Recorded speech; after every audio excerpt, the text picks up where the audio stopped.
Hi, I'm Fawn Germer. I recently watched an influential politician broadcasting on Zoom from her teenager's bedroom. Correction, her teenager's filthy bedroom. It was so embarrassing that other viewers started texting about it to each other as she talked.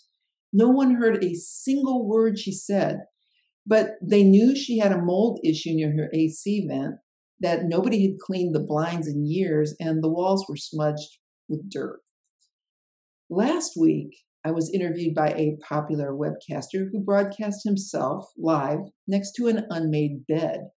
I kept wondering, is this for real? But it was. And then an hour ago, I was interviewed by a guy who had his laundry basket and dirty socks on full display along with multiple piles of clutter. So I have to ask you, what image are you projecting over Zoom, WebX, or any of the popular video platforms that you're using for work? You are on camera. People are looking at you and they want distraction, so they're going to see every single thing they can in the image you project, and then will judge it. I have been on calls with people who sit there hidden in the dark. I can't even see them. I've been on calls where the person's sound is so bad I can't understand what they're saying.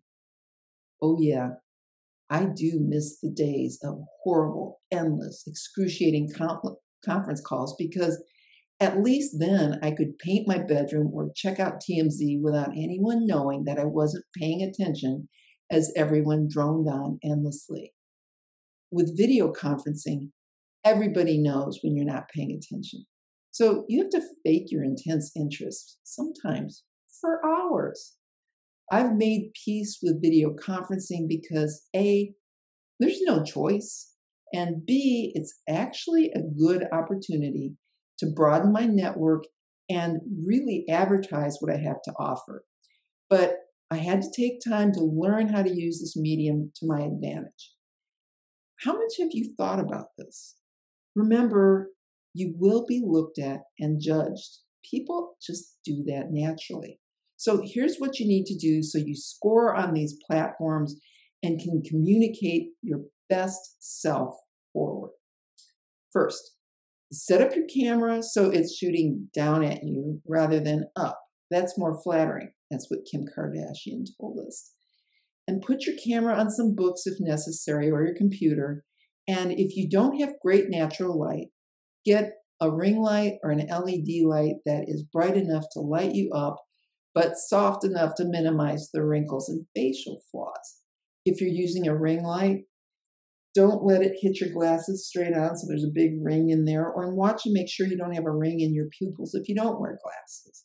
Scrutinize your background. Do this by making your own one-person Zoom call and then really look at what you're projecting to everybody. Get rid of all the clutter. Clean everything. Don't have anything that is too distracting in view. So if you have a photo in a frame, people are going to try to figure out what it is. If you have books in your bookcase, they're going to figure out, what are you reading? Only use a virtual background if you have a well-lit green screen. And I am totally a fan of well-lit green screens. That's one behind me.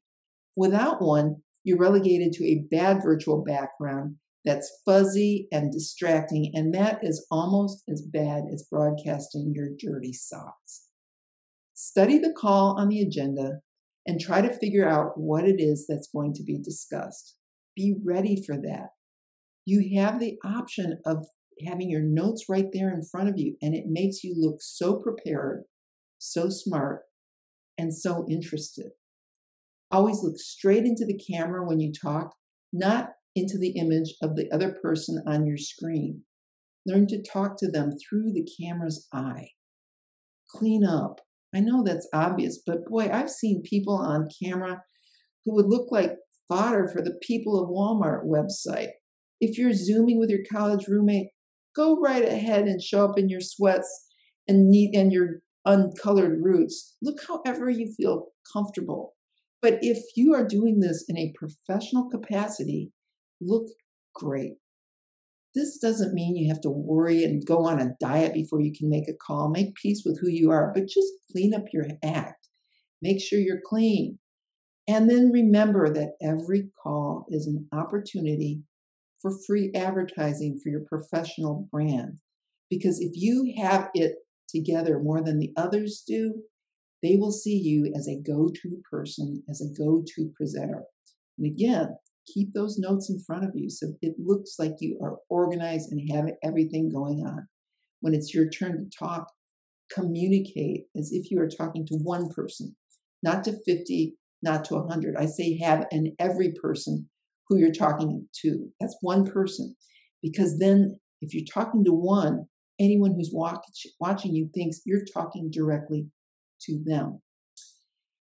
And again, focus on connecting, making this personal. Look at that camera lens and smile. Smile a lot. It's so easy to forget to do that. And you don't want to come off as too serious. And then when someone else is talking, nod thoughtfully, because that encourages them and it makes it look like you're paying attention, even if you're going out of your mind with boredom. Tell stories, animate your conversation, keep people riveted because they are getting bored with these calls too. I agree, it's too much. There are days when I'm on a video conferencing system all day and I want to shut that thing off. Some people do that.